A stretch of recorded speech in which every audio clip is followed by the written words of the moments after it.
But you will find what you're looking for. You will find it. At 54, this successful local businessman thought he had put heroin addiction behind him. He's asked us to conceal his identity.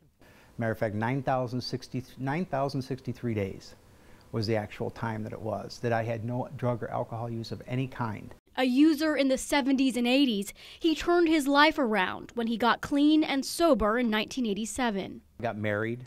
I had a child, a lot of things went on, life was good. But after being clean for 24 years, he had some medical problems in his early 50s.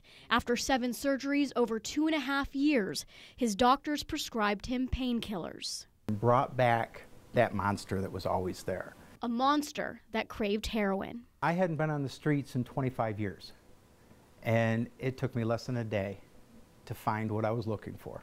After a while, it's not even about getting high. And it was just as easy for this young man who found himself on those same streets looking for heroin. It is everywhere. I guarantee there's somebody probably walking down Main Street right now with heroin in their pocket.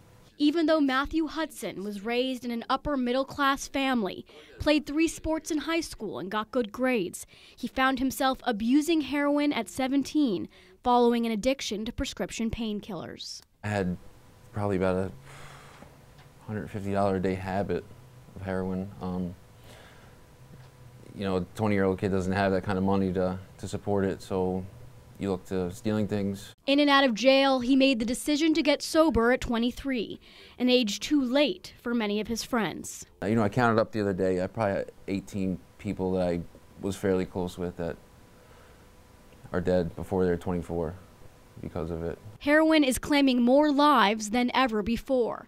According to the Cortland County coroner, there were 4 heroin overdose deaths last year. Cortland has already exceeded that number this year, with 6 deaths so far. That's about 1 per month.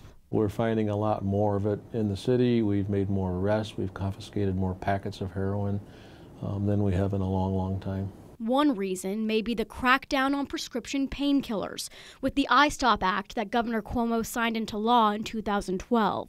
Cracking down on prescription drugs, when you push in that area, you're going to push people who are abusing those drugs into another area. That's an unintended consequence.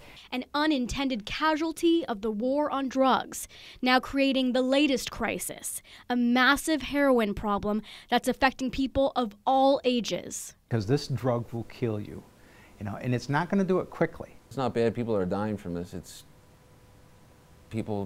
could be your neighbor, it's anybody. And all walks of life in communities large and small. Reporting from Cortland, I'm Dora Scheidel.